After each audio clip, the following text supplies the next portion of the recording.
full of. I think I'm full of shit. I was so full of. Yeah, I was so full of.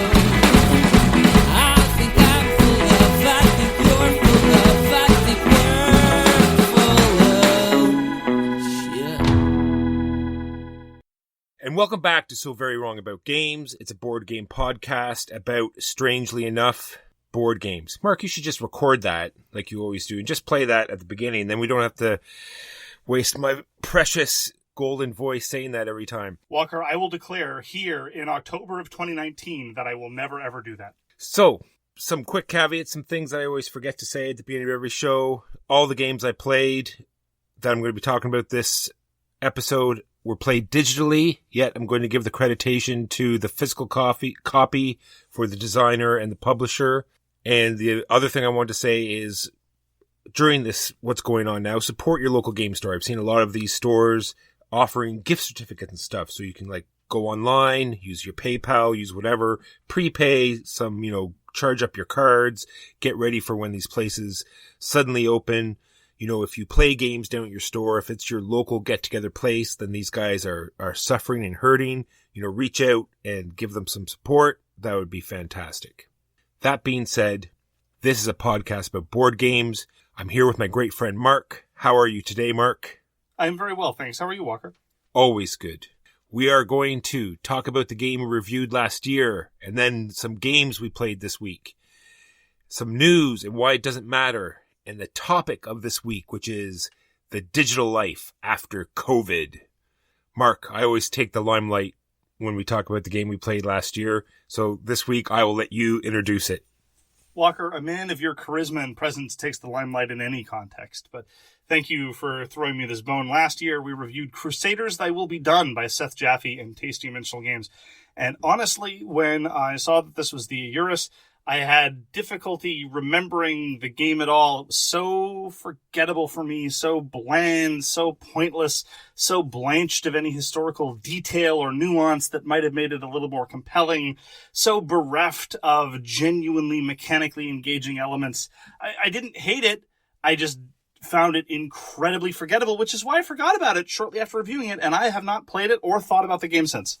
I'm a little bit of the opposite. I did think about it a couple of weeks ago and semi-regretted trading it away. I thought it was a very interesting rondelle system where you got to build your own rondelle. You got to upgrade the actions and you spread out and got certain scoring objectives. And I don't think it overstayed its welcome. I think it played very well and the components were amazing.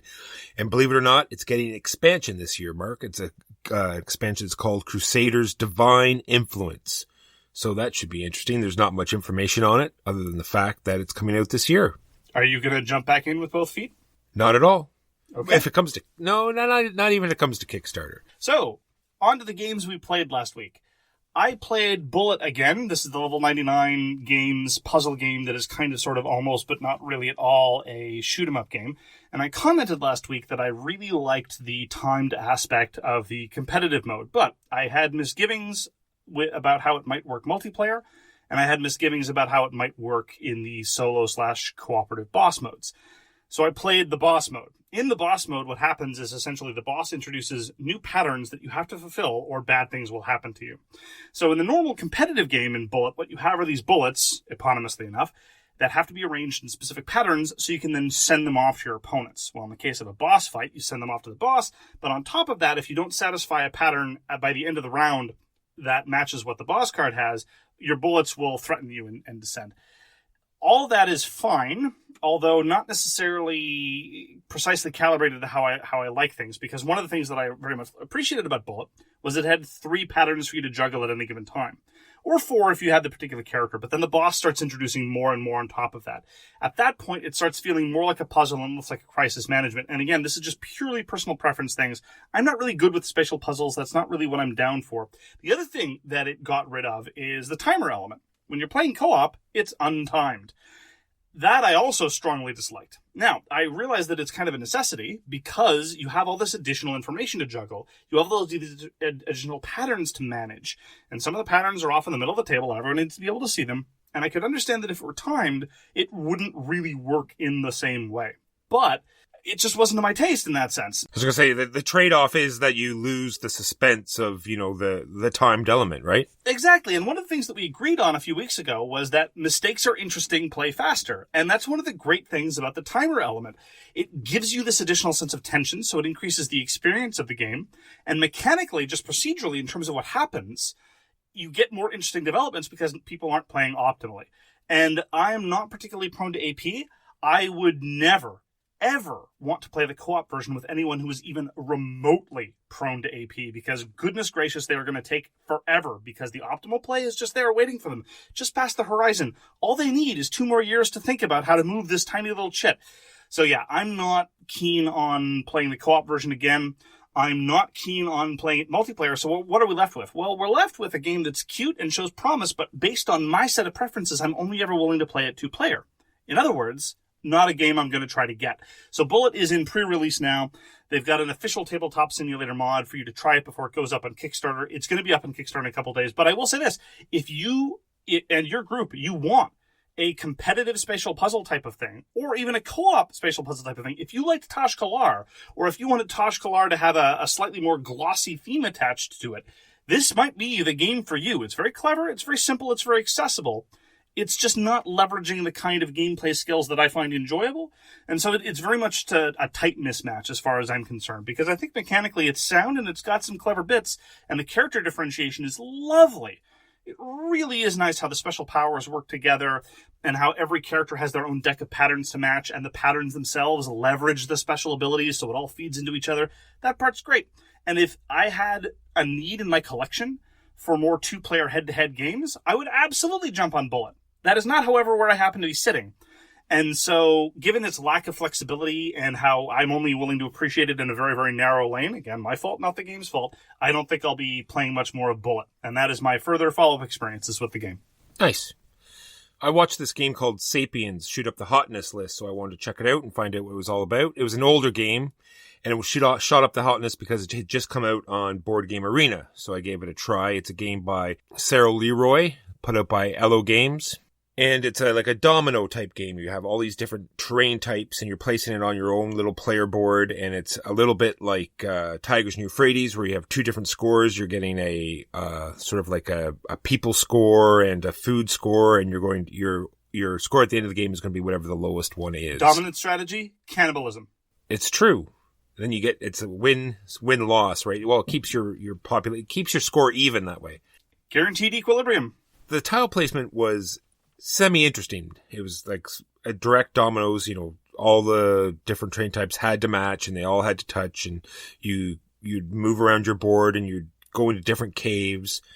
But trying to get the tiles that you needed was very painful. And then on top of that, it had this take that strategy where people could take your tiles or block your tiles. So when one finally came up that, matched the exact thing you needed, then, oh, no, sorry, they took it out of your pile. It's like you're playing Carcassonne and you're desperately waiting for that one type of city tile to finish your city, and then it comes up in the display and someone gets rid of it. Yeah, or even, it's like a sort of drafting thing. There's like a display of 5, and you're going to have your hand of 5. So it comes up in the display, you choose it, and now it's in your hand, but, they use one of their special abilities that everyone has, because there's like 5 different caves and they all have their different things where it's either, put a power token on a thing that costs you food every time you do it, or like I said, switch one of their tiles with one of your tiles from your hand. And it goes on a little too long, especially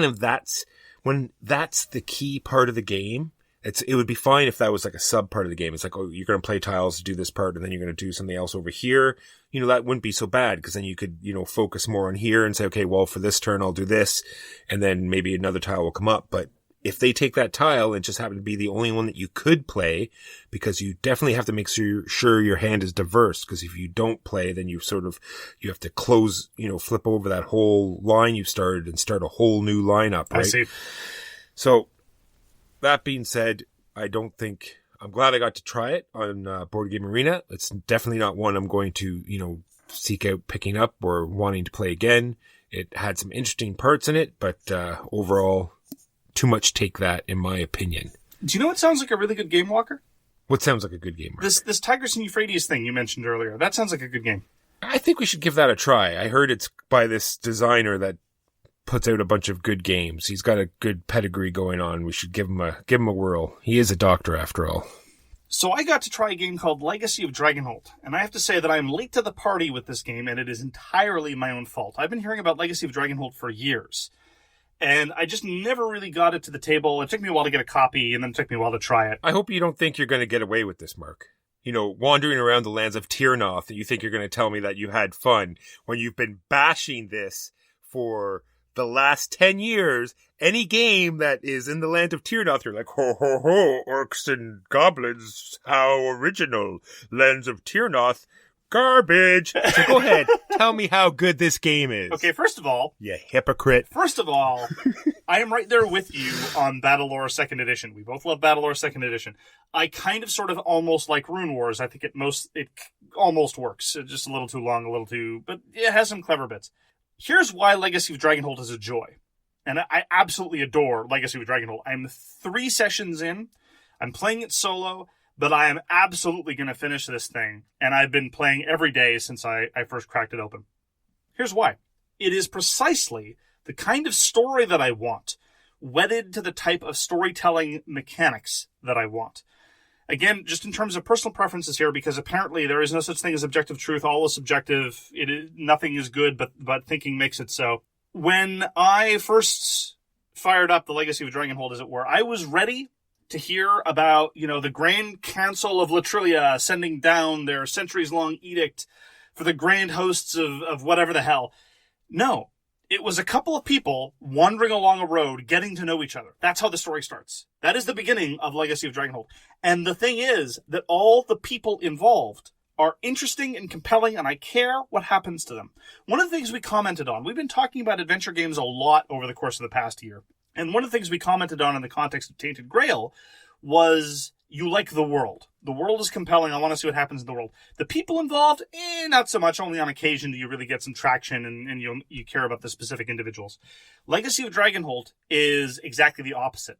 Nikki Valens and the people who wrote it with her, the list of credits include a whole bunch of RPG writers, Daniel Clark, Tim Flanders, Andy VanderMeer, Mitsoda, and Greg Spyridis, all of whom worked for the now defunct Fantasy Flight role-playing arm. They don't seem to care much about Terranoth. They don't seem to care much about, elves qua elves or orcs qua orcs or anything like that.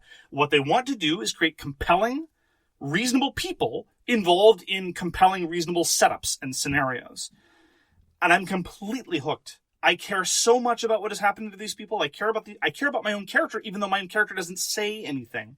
Because mechanically speaking, not a whole lot is going on in Legacy of Dragonholt, except for the following. It's kind of like a distillation of all the storytelling bits of all these other storytelling games that I liked and wished emphasized more. So, for example, Tainted Grail Fall of Avalon, we commented that some of the best bits were, this specific thing happens by virtue of my character being present. Oh, this guy's on the outs with the druids. Okay, but he's there, and this influences how the world works. It makes me feel like I'm more invested in both my character and what they're doing.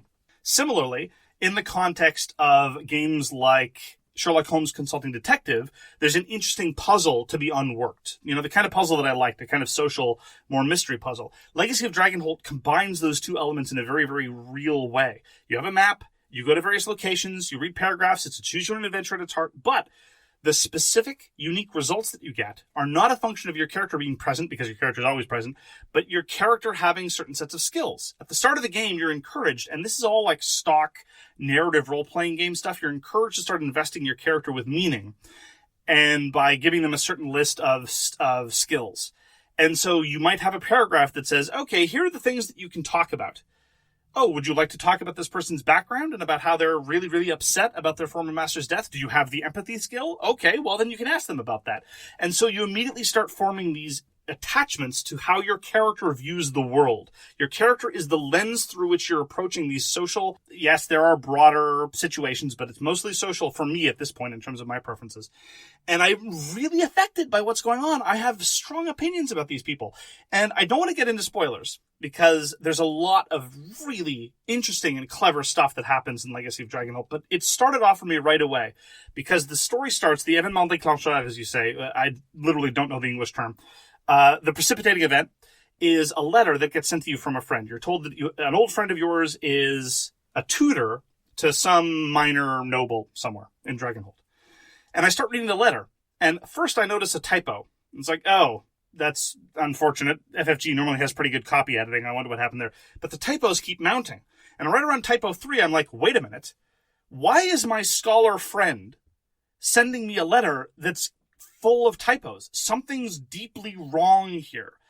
And sure enough, right from the start, they're layering on all these subtle implications about what's happening by virtue of the components and by the way the things are writing. I was hooked right away. Immediately I was grabbed. I have so many good things to say about Legacy of Dragonholt. I am so incredibly compelled. Now I'm playing solo. Playing multiplayer, they have a very interesting way to manage who does what and when. It's a very, very simple. Everything is very rule simple in Legacy of Dragonholt. I have concerns about replayability, of course. It seems to be a one-and-done thing. And multiplayer, I can't comment because I've been playing solo, but I have to say, it is a shame that Fantasy Flight has not decided to publish more games using the system. Have they supported it all? Like, it's a little bit older game. I was wondering, did they put out any support? Is there any, follow-up to it or expansions or anything? It was put out in 2017. They named the system. It's called the Oracle system. There have been no supplements for Legacy of Dragonholt, and there have been no other games with the Oracle system at all. And as I say, many of the people, all the people involved, all the RPG writers, they don't do RPGs anymore. And Nikki Valens used to be an in-house designer for FFG. That's no longer true. She works with Asmodee. She's put out work with them before. But so sadly, this seems to be more or less it. There's no immediate indication that there's going to be any more of this. But just all the complaints that I've had in the past about bloated adventure-style games, like, okay, well, before we were telling a story, and now we have to have these overloaded combat elements. Legacy of Dragonholt does combat the same way it does everything else. If you're in a combat situation, it says, well, how would you like to approach this combat situation? Oh, do you have the relevant skill? Okay, well, you're a brawler. You can go do this thing. And it's like, everything works. Everything works. It's smooth. It's wonderful. And it's telling a good story. Legacy of Dragonholt is very much the adventure game that I didn't know that I wanted, and it's delivering exactly what I wanted it to, and I can't wait to see what happens to all the people involved. It is an absolute triumph, and it is a testament to the writing chops of the people involved and of the clever design decisions made throughout. I highly recommend Legacy of Dragonholt. Track a copy down if you haven't had a chance to experience it. Okay, once you're done, give it up. Will do. Well, my next game is not that exciting. God, that sounded like it was actually fun. All these games we haven't been able to play, that seems like you're having a great time. I got to play a basic game called Can't Stop by Sid Sackson from Eagle Griffin Games. This is another game for Board Game Arena. And it just gives you, I'm glad I got to play it because now, more on this later, but I was planning on maybe picking up a copy of Quacks and Quedlinburg just because it's, like a sort of family press your luck type game, but Can't Stop just gives you that same feeling and none of that silly overhead stuff. It's just that press your luck, same as Formula Day. You're pressing your luck into the corners, rolling the dice, seeing how far you can get, and just shaking your head and realizing what a greedy, greedy person you are. It literally has along the top every outcome you can get with 2 dice, so 2 to 12, and you're rolling 4 dice at once, and you're pairing them up to 2 pairs, however you want to pair them, and you go up these tracks, and you can go up 3 tracks at a time, and you can keep rolling and going up the tracks as many times as you like until you say stop, and then you put your placeholders out there, and then someone else takes a turn, and if you ever roll dice where you can't go up the 3 tracks that you started, then you went bust and you go right back to the beginning again. Love it, especially on Board Game Arena. You just see a game open, you click on it, and you go through a game in like almost 5 minutes and have a great time. Can't stop playing it. I like Can't Stop. It's cute. I just wish that there were, I mean, it seems churlish to demand of a game that is that simple to have it be a little more elaborated, but I like press your luck games when there's a little bit more connecting your various rolls. Once you have 3 markers out, once you've decided the 3 tracks you're going your turn, there's no connective tissue between one roll and the next. It's all just these atomistic decisions of pressing your luck. And at that point, I prefer a little bit more meat to the bone. But yeah, it's a marvelous distillation of the press your luck mechanism. I got to play Gaslands Refuelled. We've talked a lot about Gaslands on this podcast over the years. Refuelled being the 2nd edition, and this was put out by Mike Hutchinson and Osprey Publishing last year. Yeah, I want to hear about this because you said you're going to play it digitally, so I'm very interested to hear how this went. I played it on Vassal. Vassal being the superior way to play games online with friends or in a computer. And I have since been in touch with the designer of the Vassal mod, the fan who made the Gaslands mod, because it is a marvel of simplicity and accessibility. It's not there's no automation involved. It's not quite the genius that is the Star Wars X-Wing mods. And the Star Wars X-Wing mods, the movement is automated. You know, you tell the ship to move a certain way based on a template, and it just automatically moves, and it tells you if there's a collision, and it'll back up if there is a collision, and all those things. That is marvelous. If you ever want, depth of community support, naturally you go to a Star Wars product, and there's going to be a lot of people programming impressive stuff. In Gaslands Refuelled, which is also a template movement-based miniatures game, you do have to drag the template over and rotate it, and then move the vehicle to the new position. But honestly, it was not tedious at all, and it worked more or less at the same speed that you would do it in person, because the process of getting the template, setting it out in front of your car, and then moving it physically is not substantially faster than dragging it over, rotating it, and then going to town. It suffers from a number of problems, though. One of the problems is that there are no Mustangs in it, which is a serious, serious defect. If you're going to play Gaslands, especially if I'm involved, there need to be at least 2 or 3 Mustangs involved. I can see why you reached out to the designer immediately and told him the problems with his mod that he worked on. I am waiting that for the second round of updates. The biggest problem actually is that the templates are not the same width as the vehicles themselves. And so as a result, there's a certain amount of fiddliness in lining up the templates accurately with the vehicles. Now, civilized individuals are able to play fast and loose and say, close enough, go for it. But even people who are playing in good faith, who might be a little twitchier, like, for example, the person I was playing Gaslands with, or like you, for example, you get very nervous about the placement of templates and so forth because you don't want to shortchange other people. Some people do it out of a sense of competitiveness. Some people do it out of a sense of not wanting to shortchange people. And some people just do it out of a sense of wanting things to be proper, capital P. I am in none of those conditions, and so I'm very happy to let things fly. When the templates are not the right size compared to the vehicles, you end up in complicated situations. Now, in real life, it's actually easier to resolve because, you can eyeball things more closely and you can nudge them ever so slightly. But in a digital format, it gets a little clumsy. And after all, in a digital format, given that they could be exactly the same width, why aren't they exactly the same width? And that facilitates things somewhat. Now, if I knew how to edit Vassal mods, I'd change it, but I don't, so I can't. So I asked him to scale things up a bit. He might or might not agree with me. He was very lovely human being. He was very appreciative that I had a good time with the Gaslands Vassal mod. But I haven't heard back from him about my suggested list of quote unquote improvements. They're improvements to me. But there's lots of good terrain to mess with. Setting up the table took no time at all. It was just a breeze. Drag stuff over, rotate it a bit. There you go. You've got a map. And then drag vehicles over. One of the things that I love about Vassal is that it is so flexible that it doesn't really care what version of Gaslands you're playing. You have to do all the work of building your squad, but if you know how to play Gaslands, you're going to build your own squad anyway. And then you just input the data in open text fields, which quite frankly is how I would prefer to do things anyhow. Now for ammo and gear, there are little toggleable boxes, right? So you don't always have to type the number. It's like, okay, I threw 2 Molotovs, untick 2 boxes, there we go, we're on our way. But that's just me rhapsodizing about Vassal, which I've done a lot over the course of the past few months. And if you're at all interested, I have an editorial up on So Very Wrong About All the Games You Like Are Bad, about all the ways in which I love Vassal. But it was a game that lasted roughly the same duration as a game in person, which for a digital implementation is always a good sign. Even though my gaming partner, it was his first experience with Vassal. So I was able to do the whole thing, here's how you play Vassal, here's how you play Gaslands on Vassal in practically no time at all. And it was very fun. I am probably going to do it again because Gaslands is one of my favorite miniatures games. And if a miniatures game has a decent implementation on Vassal, I'm definitely keen to give it a shot. So that was my experience with Gaslands Refuelled on Vassal. Nice. I wonder if you could, like you said, if you modify, you've already modified another mod. That was a Tabletop Simulator mod, and for all my complaints about Tabletop Simulator, it is much easier to fiddle around with the mods in Tabletop Simulator than it is in Vassal. Oh, is there a good X-Wing one for Tabletop Simulator? Oh yeah, the X-Wing mod for Tabletop Simulator is amazing. So I wonder if you could hack one of those for your Gasland sort of implementation. Oh, possibly not, because the reason why Tabletop Simulator mods are so easy to modify is because most of them are so bare bones. Like, here are a whole bunch of assets. The moment it starts getting into scripting, I can mess around with some simple scripting, but not the kind of scripting that is involved in X-Wing. That's a little more complicated. But You've got a point. I might be able to start looking at the scripting there and seeing if I could port it. I'm not quite as technologically sophisticated as most people, but I could at least take a look.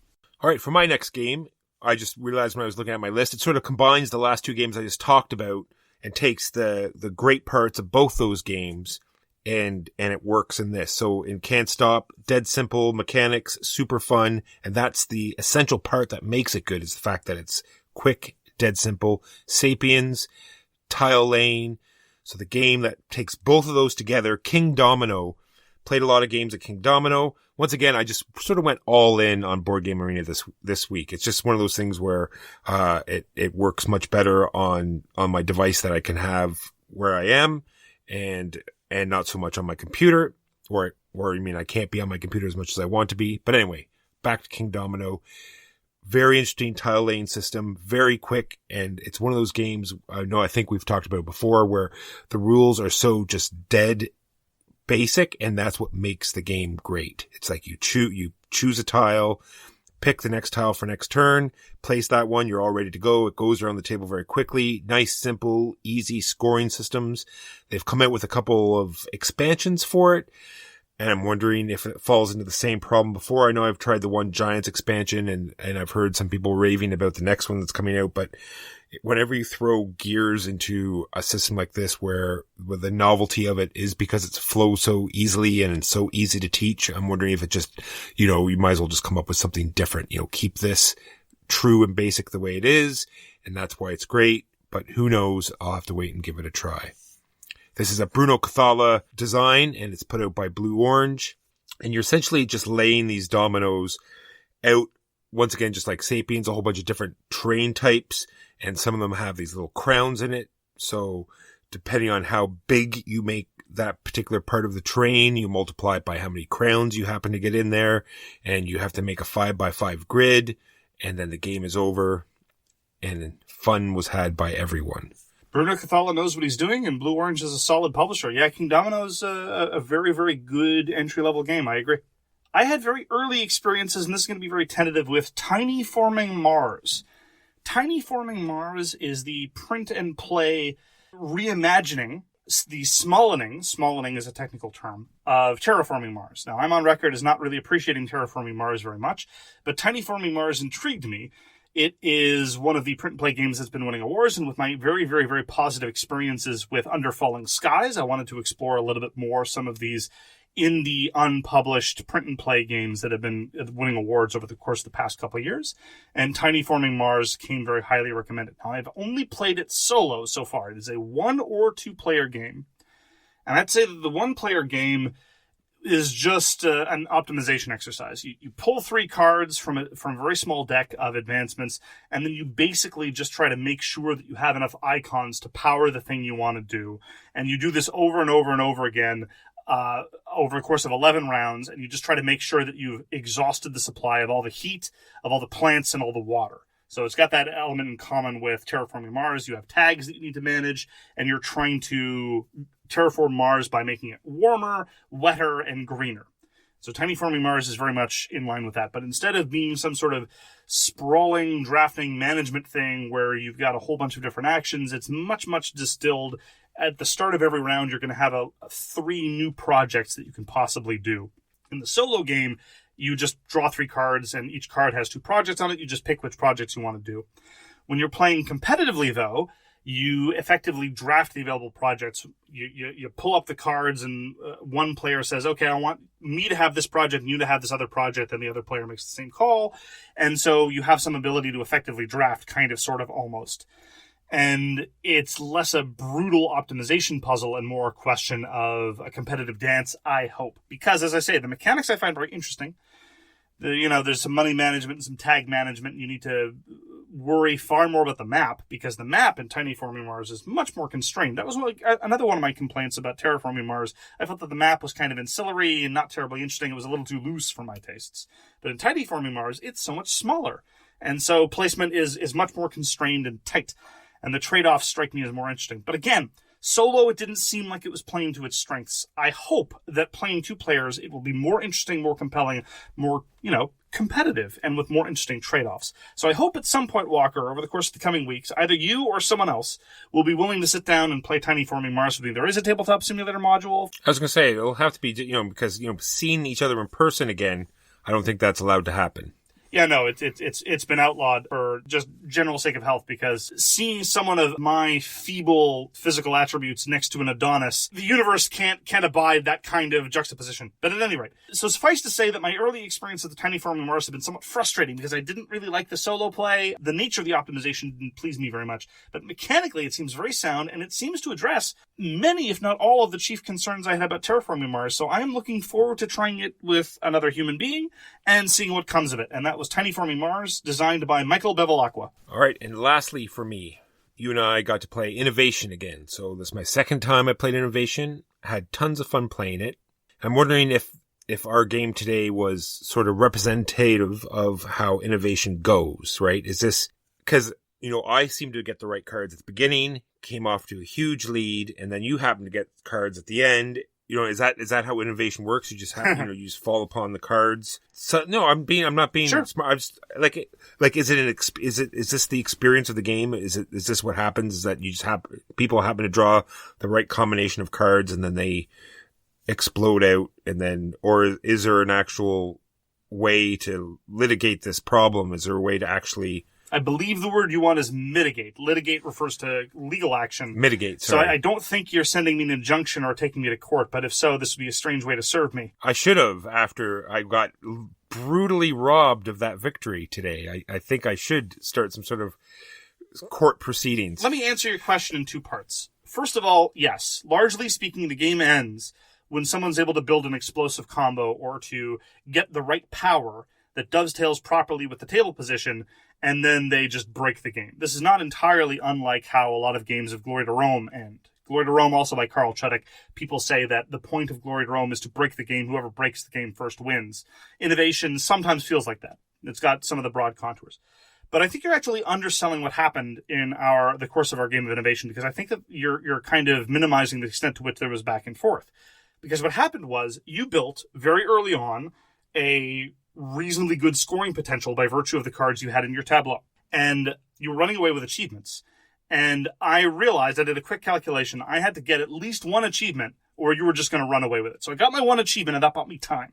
And that bought me just enough time to build up my tableau, because this entire time, while I wasn't scoring, while I wasn't really doing anything, I was just drawing and playing cards. That was more or less it for a lot of the game, and of course splaying, which is how I play. This is a personal thing. I just develop my tableau and wait for something to happen and hope that I can make it to the later stage cards. And that's what happened. We made it to age 7 and 8, and it was in age 7 and 8 while you were still pumping your engine that I thought, here's what I can do. And effectively what I did, and parenthetically, this was one of the more thematic sessions of Innovation I've had for a while, I built up a colonial empire that was then able to effectively mine resources from all its colonial holdings, and then I built an industrial base that just destroyed you. And that's effectively what happened if you look at the titles of the cards and the effect that they had. The reason why it worked out that way was because I had a small chance of staving off your win, which I was able to take advantage of because you were crushing me in the early game. It was absolute rout. And I was able to get to a position where my tableau was so strong and I had so many icons on the table because I'd been doing nothing else that I was then able to claw my way back. And part of this is experience, part of this is writing the tempo, and yes, I will freely admit sometimes this is just getting the cards you need. Well, I'm looking like I did have fun. I am enjoying it more and more every time I play it. I definitely want to play it more. Once you get to know more of the cards, it'll just be that more interesting, right? You can see exactly what's happening. You'll start to branch out and watch. Like I didn't really look at your tableau very much until, this combo started hitting me. It's like, okay, well, how do I stop that? And it's like, well, there's no way now I can stop that. Yeah. But like I said, once you start getting to know the cards more, then you're going to start looking at what your opponents are doing more and being able to cut them off a little earlier before they get too far ahead. Well, part of this I think we're actually going to talk about later in the episode. Part of this I think is the fault of the medium, because I agree with you, Board Game Arena is one of the best ways to do board games digitally. I think the way that it animates things is just right. You can kind of see where things are going, but it's not like a 5-minute long song and dance with full FMV every time you want to take a turn. But in person, I would have said, okay, hand over some of your scorecards. And then you would have said, wait a minute, Mark, I hate you. Why is this happening? And they would have said, but I have nothing in my love in my heart for you, Walker. It's because of this card. You would have picked up the card and read it. And you're like, okay. And then in your little Walker mind, you would have been thinking, here's how I start to counter it, and or here's how I deal with it. Whereas in Board Game Arena, all that happens is I click a thing. The system tells you, geez, Walker, you've been boned. And that's more or less what happens. So, well, that being said, almost 90% of the time we are on some sort of voice chat, and that time we just were not. Whereas had we been on voice chat, I would have just said, Mark, what card is doing that again? And then I would have looked at it earlier. Excuse me, sir, I have a question. Excuse me, my wallet is a little lighter than it was a moment ago. Can you please tell me what just happened? Exactly. I agree that in future we should stick to voice chat. All right. Like Mark said, this is a Carl Chuddock game, and it's put out by IELLO Games. Nope, not this version. It's put up by Asmati Games. This is the Asmati version. You knew what you were doing. I know exactly what I was doing. I was triggered. I was deliberately provoked. Finally, I got to play the demo version of Hour of Need. Hour of Need is the upcoming release from Blacklist Games, the outfit of Adam Sadler and Brady Sadler. And we are huge fans of Street Masters, which was Blacklist Games' first release. We were disappointed in Brook City, their second release. We haven't tried Ultra Quest, their more proximately upcoming release. Hour of Need is the superhero version of the modular deck system, quote-unquote invented / evolved from Sentinels of the Multiverse by Blacklist Games. And so this is kind of full circle, right? You have Sentinels of the Multiverse, which is a superhero game with a sort of earlier version of the modular deck system, and now they're doing their own superhero version with their own superhero canon of the system that has been evolving from Sentinels of the Multiverse all these years. And I have to say that this is just a demo version, so we were limited in our choice of heroes, and we were limited in the scenario, and we were limited in the villain. I really think that this has the potential to be the genuine evolution of the modular deck system that I've been waiting for. Because I didn't like Brook City because it was effectively a game about getting from point A to point B, which the cards were nice, but I didn't really appreciate that. And the scattered effects were just too difficult to resolve. There were all these weird text effects all over the table, and it was just difficult to just resolve and work through how it worked. Hour of Need is simple. It's actually simpler and more flexible than Street Masters is. Street Masters, on your turn, you do 3 very specific things in any order you want, but in Hour of Need, they're like, people get confused with that. You just have 2 actions. Here's a list of actions. You have 2 actions. Just do any 2 of them. Go ahead. And it works really well, and the card effects are neat, and despite the simplicity, there's actually a little bit more nuance and texture, because instead of just having 1 stat, this is how many dice I get to roll when I punch someone in the face real hard, which, don't get me wrong, I have time for that all day long. You now have 2 different stats. This is how many dice I roll when I'm punching somebody, and this is how many dice that I roll when I'm solving something. So you have a little bit more flexibility, a little bit more role differentiation. You're doing different kinds of things without any additional rules overhead. There's only a slight difference in how the 2 tests work. The simple difference is when you are trying to solve a crime or solve a problem or what have you, if there are nearby enemies, they will whack you after you try to solve the crime, which makes perfect sense. As gamers, we've been trained that you can't do your best investigative work when you're swarmed by minions and thugs. That just makes sense. So I found it very promising. It was simple to resolve, very much like Street Masters, and unlike Brook City, it had a lot of good nuance and texture in terms of when we had to move, when we had to fight, when we had to solve, different problems coming up. I really enjoyed it, and I'm very, very much looking forward to Hour of Need. I actually pledged for Hour of Need in a late pledge. For reasons passing understanding. At the time, I thought it was a mistake, but now having played the demo version, I'm very, very optimistic about Hour of Need, and I'm hoping that it's going to go well. Like we've been talking about Street Masters for years, ever since it came out, and fundamentally, it's the same game. Everybody has a hero with its own deck. There's a stage with its own deck. There's a villain with its own deck, and they all do that. But I finally feel like this system that was so promising, but had some rough edges in Street Masters, which I'll still play any time. I finally feel like this is a smart step forward in terms of making it more nuanced and more textured, but at the same time simpler to resolve. So I'm extremely optimistic about Hour of Need, and I cannot wait to try the finished version. So is it a miniature based as well? It does have a map that you move guys around? And Yes. Okay, super excited now. All right. And those are the games we played this week. So now for the news and why it doesn't matter. Well, the Steel Desire nominations were announced, and also the big convention in Germany was cancelled due to COVID-19 reasons, so that is a big shame. I'm sure lots of people that were expecting pickups there or companies that were scheduling pickups there. That will throw a bunch of Kickstarters into disarray. Yeah. The market implications of Spiel being canceled are potentially very unfortunate, but honestly, this was pretty much an inevitability. I don't want to play Monday morning quarterback or, hindsight is 2020 and all that stuff, but I mean, really, this is the only way it could have gone. Gen Con's going to get canceled. There's no way Gen Con's going forward. I'd be shocked if shucks happens. Look, the world is going to change fundamentally. A number of people are saying, and about this, this is way out of my depth. A number of people are saying, look, all the conventions next year are going to get canceled too, because until the world changes fundamentally, we're not going to be gathering together in thousands anymore. I don't know if all that's true, but look, if it's happening in the next 6 months, I say it's a complete write-off. We'll see what happens. I'm just confused on how they can announce nominations for 2020 when it's not even half over yet. Yeah, the timing is weird. Yeah, I mean, do they get advanced copies of every game, or? Well, I just don't understand. You just pick an arbitrary time. It's very much like how the Golden Geeks for 2019 happened very late into 2020. So it's just the way things work. All right. Very briefly, I have to say that I haven't felt this good about SDJ nominees for quite some time.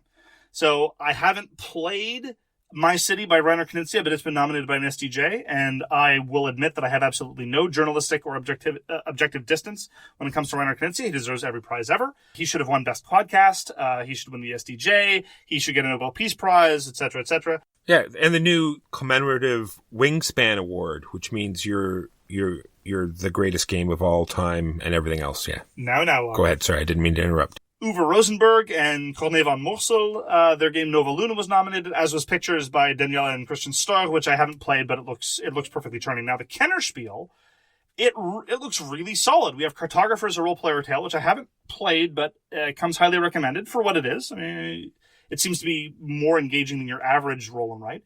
The Crew, which I really like, and I told you it would be nominated for awards, and I told you it would deserve some awards. Who knows what's going to happen? And, of course, The King's Dilemma, which, as far as I'm concerned, was the very best game of the last year, but it was robbed of Game of the Year from So Very Wrong About Games for reasons passing understanding. I don't know. Something weird must have happened. So those are three very, very good games, and I normally, when I read the SDJ and the Kenner nominees, I roll my eyes, but this time I think it's a solid group. Well, Mark, speaking of good games... Why would we do that? Small World of Warcraft. Oh, boy. Whew. So excited. Man, World of Warcraft, fantastic. Small World, fantastic. Might as well merge those together. What could possibly go wrong? Yeah, because I think for the first time ever, we're going to have a Small World game with orcs and elves and gnomes and stuff. Yeah, so much different than the one that we already have. Exactly.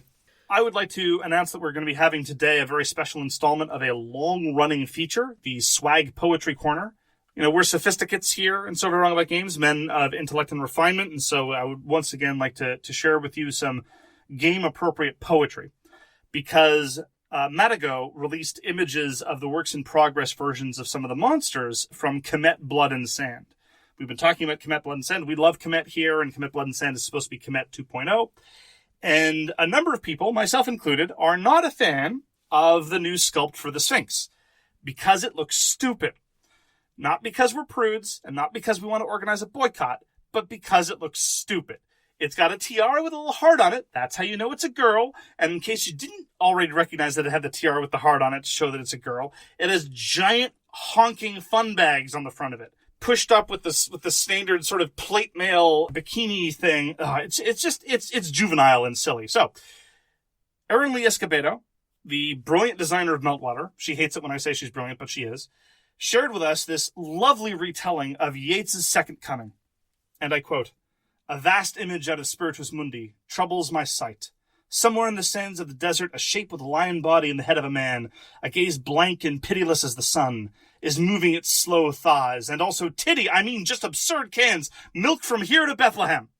This inspired my own version, a retelling of Percy B. Shelley's Ozymandias. I met a traveler from an antique land who said, "Two vast and pendulous titties of plastic point up in the desert. And on the pedestal these words appear, 'Look on my bazungas, ye backers, and pledge!' Nothing beside remains. So I think it's great that when works of art, such as the Sphinx, can inspire more works of art, and I would encourage other people, if you have submissions for Swag Poetry Corner, be sure to let us know. Yeah, in fact, submit it to the guild. I will have a little poetry corner in the guild. I look forward to my haiku, which will be up there very soon. Splendid, I can't wait. Other news, there's going to be a reprint, Maharaja. It's a 2 to 4 player area control game by legendary game designers Wolfgang Kramer and Michael Kiesling. Yes, it looks magnificent. Have you ever played the original? I have not. The original was published by Phalanx back when they did some Euro games as well as war games, and it went up to 5 players. This new version only tops out at 4, which is kind of okay. It wasn't at its best with 5. Mark, the Kickstarter goal hasn't been announced yet. Just hold up, okay? Sure. Wait for it. It's coming. Who's to say? They've also changed it so it's no longer a race to put out X palaces. It's a point-based thing. I really enjoyed the original. I thought it was pretty good. It was a neat role selection area majority thing. I haven't looked too deeply at the reprint, but I hope it's going to honor the original. Now, one other things that look fantastic, which is Friendly Pastry Party. You know, it's going to be hard to find Friendly Pastry Party because they spell it it's like Friendly Pastry. It's Frenemmy. And it's the most adorable card game I've ever seen, Mark. It was already printed out in Korea, and now this Kickstarter is bringing it to North America. And it's I am not embarrassed to say that I've already pledged for it because it's adorable. Own your bliss, Walker. Exactly. Now, in other news of games that nobody asked for, from the publisher of Game and Curry Games comes their first game, Battle of the Boy Bands, where you'll form your team of boy band singers and go out and compete against your opponents. And you'll have dance-offs and video shoot battles and high-pitched note battles. I can't wait. I ordered the retailer version of 15 copies so I can give them to all my friends. I'd say that there would have to be a BTS expansion, but the BTS expansion would obviously be overpowered and would just destroy all the competition. Oh boy. Check it out. It's very interesting to see. Battle of the Boy Bands, Curry Games. And those are the new segments and why they do not matter. Now on to the topic of the week, which is digital life after COVID, which is proposed as, after playing all of these games in the digital form, are there any games that we might think will continue playing in this digital form, or if they play games a different way, or what have we learned in this new digital era of board gaming? That's what I've learned. I did write down some things. Sometimes the game will play faster. Like if you play it on a totally scripted format, some games will go through faster. I did have a little quick anecdote because you were talking about Bullet and how AP would go off. I did play Clans of Caledonia also on Board Game Arena, and it was one of the most painful experiences that I've ever had. We played a game and it was asynchronous. Yes. And we started off earlier in the week and we both hated it. And I remember about, 5 years ago, I did a bunch of asynchronous games and I didn't mind it. I would never play it again. It was painful. But even though our game was asynchronous, one day we just went back and forth. That was faster than this game where everybody was there and waiting. I would literally put my mouse cursor over my next move so I would remember what it was, and then I'd go do chores and wait for the bell to ring on my game that was supposed to be real time. Let's talk a little bit about asynchronous gaming, right? Because asynchronous gaming is absolutely something that you can do electronically or remotely that you just don't do in person as a rule. Like some people do, you leave the chessboard set up and when people are passing by, you do them or whatever. And I have to say that I've never really liked asynchronous gaming with one salient exception. The one salient exception is diplomacy. I'm not a huge diplomacy guy. I'm not one of the experts. I haven't played dozens of times like a lot of other people. But one of the things that's great about asynchronous diplomacy is it gives time for the negotiations to breathe. you can compose ridiculously flowery emails as though you're the diplomat from Austria or whatever. And you can go back and forth and mull a whole bunch of different complicated plans if you're submitting, say, a move a day, or even in some cases a move a week, in which case, ugh. But it gives time for that to breathe and for things to go on. And as a result, the game doesn't, strangely enough, paradoxically in my experience, the game doesn't feel as long. If you sit down in person for like 5 to 8 hours of diplomacy, that's a lot. But if you do a move every couple of days or a move a day, well then, that just seems manageable and time seems to fly by in a much faster way. Other than that, I find asynchronous gaming painful. Every time my turn comes up, it's like I have to relearn the game state all by itself. It's like there's no middle or late game anymore. It's all just early game. It's all scripted openings. It's all like my first turn every time. No, I totally agree with you. Like, diplomacy definitely leads into that type of play where, like you said, you can come up with fantastic, letters from your particular country and nice themed and interesting back and forth. And that the gameplay just leads into that sort of atmosphere and enjoyment. But anything else, I can see where I think back when I did it, it was, there wasn't all of these different platforms in which we could play digitally. There was only one. It was Vassal. And you usually only had one game going. So you weren't distracted by all these other games where you could, say, well, why don't we just play this where we can do it immediately, where this was the one thing that you could do when you're waiting around to play in real life. It's like, okay, we only play on Saturdays. So during the week, while we're not playing on Saturdays, there's this one other game that we can, send back and forth via email and play. So it wasn't too bad back then. I think that was the difference. There wasn't all these other distractions. But now, since there's so many other easier ways to play, then I don't see why you would. There are people who, and I've heard them talk about it, who have maintaining 5 games in Yukata and 5 other games on Spiel by Web and 2 other games on Boîte à Jeux, and they're constantly just juggling between, okay, here's my move in Agricola, here's my move in Teotihuacan, here's my move in El Grande.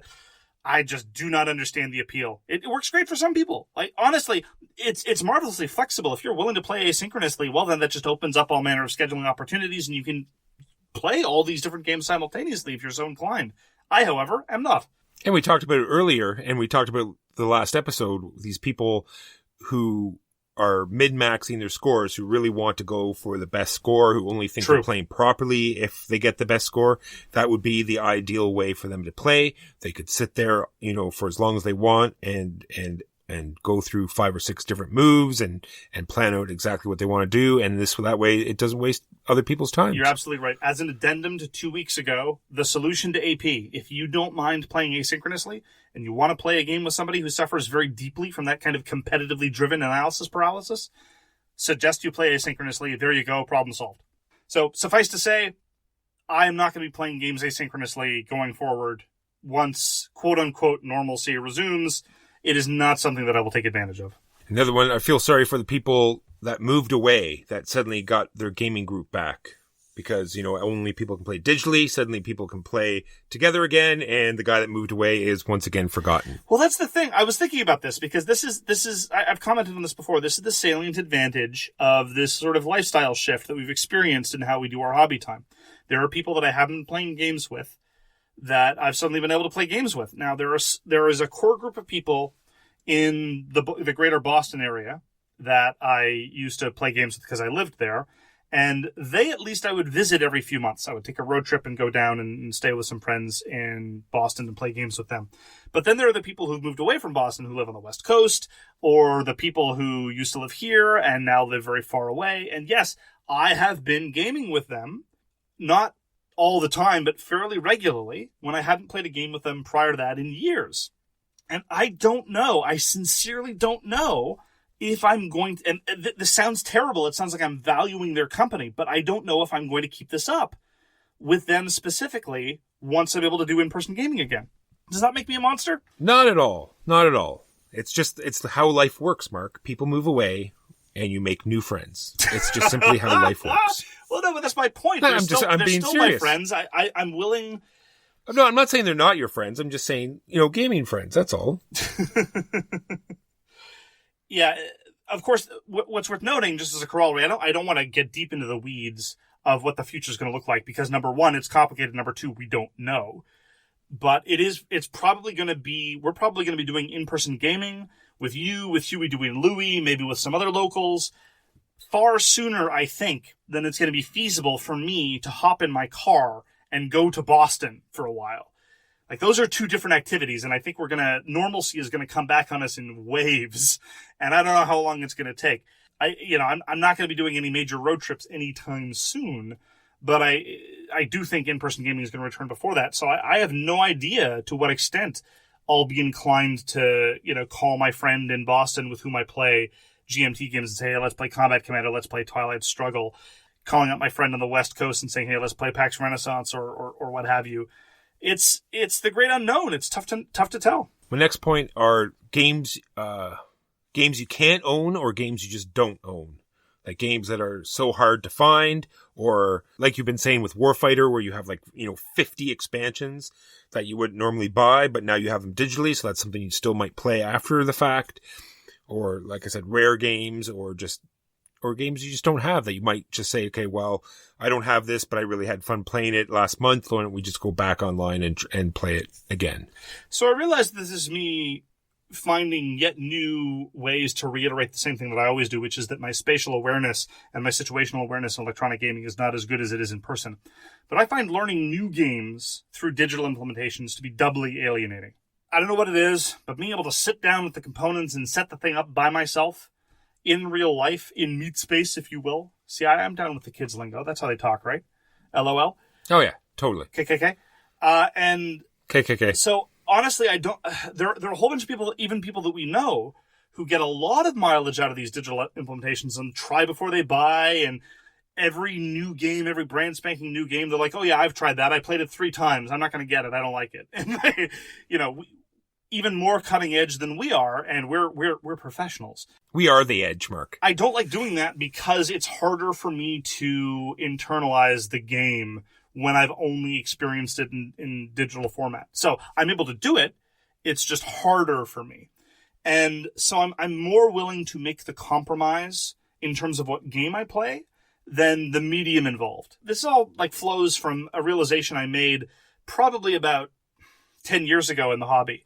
Because for a long time, when I was just starting out the hobby, I was always chasing, I want to try this particular game, I want to play this particular game, I desperately want to try this thing. And absolutely, we're still on the hunt for new experiences. It's part of our preferences, and it's part of how we approach having the podcast. But I will happily compromise on what we're playing sooner than I will compromise on who I am playing with and in what medium I'm playing the game. So the who I'm playing with, I realized before, you can sit me in front of 3 people I dislike, and I will not play Tigris and Euphrates with them. I won't play anything with them. But get me in front of 3 people that I seriously enjoy, and if they tell me all we're playing is take your Bingo. Pick. Bingo, Terraforming Mars, any game I dislike, Wingspan, you name it, Tapestry, I will play it with them. If that's what's happening. Anything by Stonemaier. You know what I mean. Charterstone, another game I dislike. Yeah, I'll play that with them sooner than I would play Tigers and Euphrates with the people I loathe. And the same principle applies to the platform. I will play a physical version, a nicely produced physical version of a mediocre game sooner than I will play my favorite games on a digital platform if I have those choices involved. So if it's a question of whether or not I'm going to go to, I don't know, Dewey's basement and play whatever with him, or playing online some other game that I prefer, I'll go to the basement. Thank you very much. Next up, I have tournament play. Believe it or not, they have this on Board Game Arena. I have no idea what it's about, but while you're playing, you're accumulating these points for whatever. I could care less. But apparently there's a way to play in an arena or something where you can bet these points. Really? I can see. Yeah. Tell me like I more. said, I haven't looked into it. That's just what it seems like. And I'm like, no, I didn't even want to look into it. It's like, no, thanks. Well, I did notice after our game, I was awarded ELO points based on the probability of my victory over you. And honestly, it left a sour taste to the end of the game. Not even just, undermining a victory or whatever. I don't care about that. It's just like, can I turn this off? I don't want to know. I don't care. Yeah, but see, in some games there's betting. Like I was looking at, we're binging Star Trek, right? And in Star Trek Next Generation, they play... Damjat. Play Damjat, human? In Star Trek Next Generation, they play a lot of poker. All the officers get together and they play poker, and they have the chips out on the table. And seeing as the chips have no worth because they don't have any monetary system or anything, I don't understand what they're playing. No, but seriously, if you don't give like a real monetary value, like if you're not losing something by going all in or betting, then you're not playing poker. You're just... I'm sure a lot of hardcore poker players would say the exact same thing about all our Euro games. It's like, oh, congratulations, you won with 72 points against the other person's 66 points. Who cares? Well, see, I'm nerding out here. So now, because in Voyager, they totally fixed that. Because when they played cards in Voyager, you see, they would bet holodeck time, right? See, and that's something that you would actually lose and that you'd want to win. See, and then therefore it made more sense. Okay, but we're getting a little far afield here. But no. I'm coming back now. I'm coming back now. So in normal board gaming, I think that is a terrible idea. In order to like put an extra stake on top of just winning, right? It'll lead to even more AP or more. But also that being said, there are some games, like I know there are Agricola tournaments and there's all sorts of pandemic tournaments.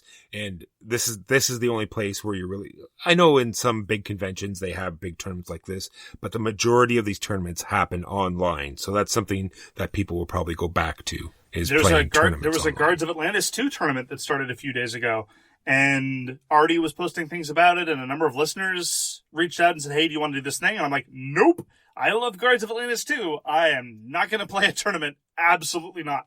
Because this is another thing about digital gaming that a lot of people do and that I can't, or I'm not inclined to. A lot of people are very, very happy to play with randos. And it's not that I have a distrust or I think they're going to cheat, or that there's going to be, strongly unpleasant social experiences. But again, I play board games. One of the reasons why I play board games is to spend time with my friends. And I don't want to play games with randos. I don't want to be matched up randomly with people online or enter into a Discord room with a whole bunch of people I've never met before. Friends of friends, that's fine. If I'm going to be playing with somebody and I know them and they want to introduce me to their friends who live in wherever, because that's the joy of distance gaming, sure, that's fine. But the notion of playing in a competitive environment with and against people that I do not know sounds like a great way to take an endeavor that I adore and turn it into something that I will loathe. Agreed. My next point is just players in general. Sometimes, we're lucky in this little town of ours. We have like 3 gaming stores and a plethora of players. So we are more than lucky, but some people just cannot get a group together or have a hard time finding people to play with, and online is the only way to go, so they will still be playing games online. Yeah, if something really weird happened and I had to move away and I was in a situation, as I have been in the past, where I just don't have any local partners whatsoever, I think I might really value the fact that I picked up all these skills in this time of extremis. And I am familiar with these platforms, and I am able to do it, although it's not my preferred way. So, in a sense, it's good preparation for something like this were to happen again for different reasons. And I absolutely understand that for many people, this is their only option. My next point is solo gaming. The implementation of these digital games just work a lot better for solo. Not only do you get AI players, but just sometimes it just sets the game up and you can, play it the way, timing and faster the way you want. It just does the solo genre better, I think, than it would be on the table. Here you're starting to persuade me, because I don't know that I would ever do it by choice, but if I were to do it by choice, it would probably be in solo gaming context. Last week you asked me about Horizon War Zero Dark, and I very confidently predicted that I would never go back to the digital version. I may have been exaggerating a little bit. Because you're right. Because one of the pitfalls of solo gaming is because you are exclusively in charge of manipulating all the components, and there's no social element to distract you while you're doing that. You can't chat with someone while you're shuffling. You can't trash talk while you're placing out all the terrain for the miniature component. You can't talk about the different units you're in, blah, blah, blah, blah, blah. It often feels to me like I'm just moving pieces around. It's just the physical burden of manipulating all this stuff starts to mount. And when there is a good digital implementation that will prevent me from having to deal with all that, maybe that is a better way to do solo gaming. I think I might have more to say about this later, because in addition to the Vassal mod for Warfighter, we also got a review copy of the Vassal mod for Thunderbolt Apache Leader, which is one of my favorite solo games, but it has a lot of components to manipulate. And so that kind of format, I think, I agree with you, is ideal for the digital platform and shows it to its strengths. Now, and on the same vein is just time constraints, right? When you play online, you get to know how long a game will take almost exactly, or the fact that if you play against AI or the solo version, you can hop in and out or leave whenever you want.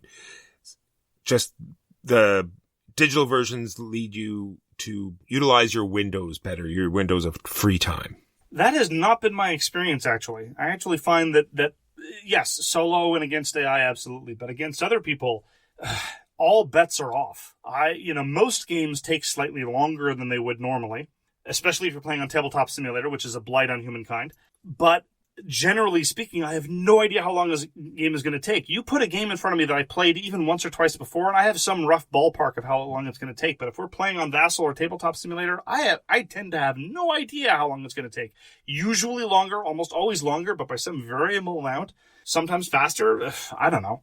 Yeah, but I mean, like, if you played it on that platform before, I don't mean like from the table now in Vassal. I mean, say if you've played it on the platform multiple times, then you sort of have a window of knowing how long it's going to take. Yeah, I don't know. I guess I haven't been paying enough attention because I just don't feel like I have reliable intuitions.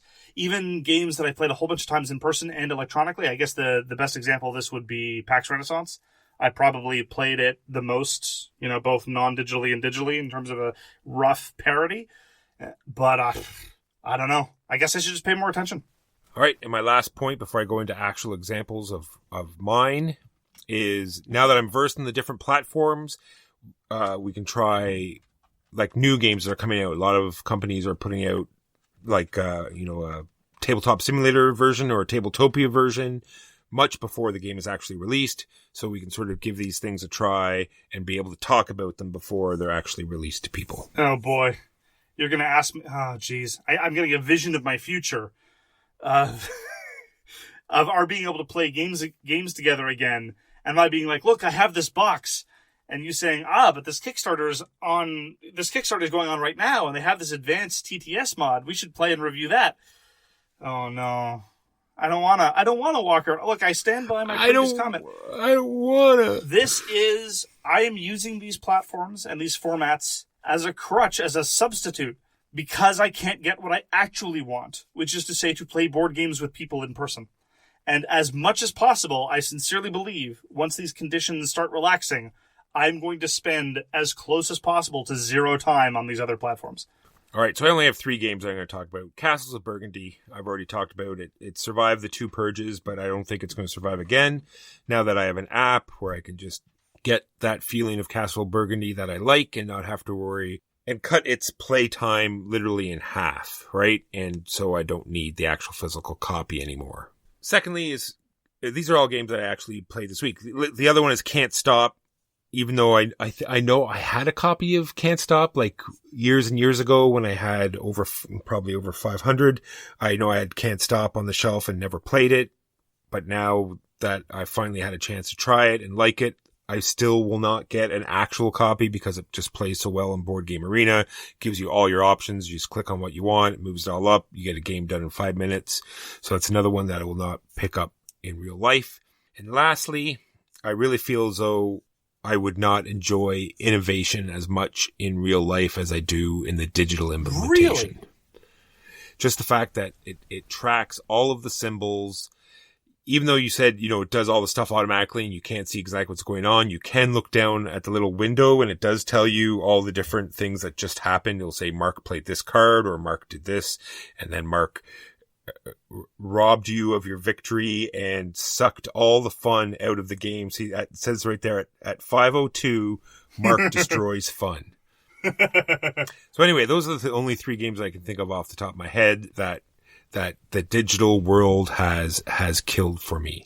You talking about your purges really emphasizes something that I hadn't really fully internalized before.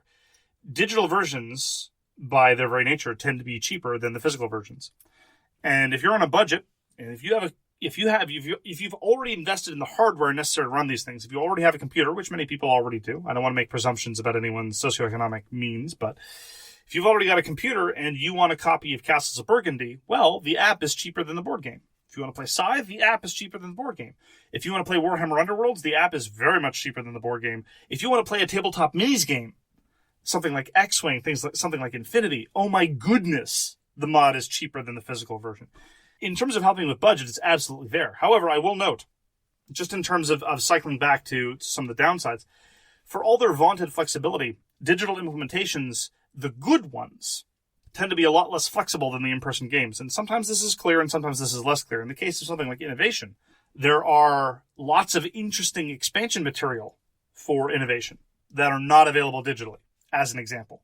And so, just to circle back to what I said at the beginning, a lot of this is about compromises. It's a lot about scarcity, right? Your games might be scarce or your partners might be scarce.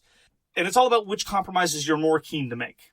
And I am more keen to make a compromise on the available game if I'm able to play it the way that I want to play it with the people that I want to play it. In this particular context, I don't have that choice, and so I have to compromise on the platform. And we are fortunate enough to almost never have to make serious compromises based on means. If we want a game, we can probably get it, thanks to the generous support of our listeners. And if they want us to talk about something, we can probably do so in the way that we prefer. But there are a lot of people and a lot of circumstances that could lead someone like me to prefer digital gaming even after other alternatives are available. But once again, I'm not in that position. No, I really feel as though it is a different hobby in on itself, in my opinion. Board gaming, for me, is a social meeting with you and your friends or you and other people where there is a physical, tangible thing in front of you and you're manipulating components on the board and you're talking with each other and you're interacting with the people around you. And I think that is what board gaming is. And I think this other thing, we're forced to do it now, but I think it can almost be viewed as its own separate entity. That's an interesting perspective. I don't know if I agree, but I definitely see where you're coming from, and there's a lot of virtue to your analysis. Well, that's going to do it for this week for So Very Wrong About Games. Thank you so much for joining us. We appreciate it a great deal. If you'd like to get in touch with us, you can reach Walker via his email, justrolledadice@gmail.com. You can reach me, Mark Beatty, on Twitter @TheGamesYouLike. For more public discussion, you can find the So Very Wrong About Games Facebook page, or you can check out our Board Game Geek Guild, which is guild number 3236, and you can find us on Patreon. We read everything you send us, and we'll get back to you if we can. Thanks again for tuning in, and we hope to see you again soon. Peace! You've been listening to So Very Wrong About Games, produced by Michael Walker and edited by Mark Bigney. Special thanks goes to What Does It Eat for generously allowing us to use their most excellent song, FOS, as our theme. You can find them at whatdoesiteat.com. You can reach us by email at soverywrongaboutgames@gmail.com or on Twitter @SoWrongGames. Thanks very much, see you next time, and always, try to be right, but remember you are so very wrong.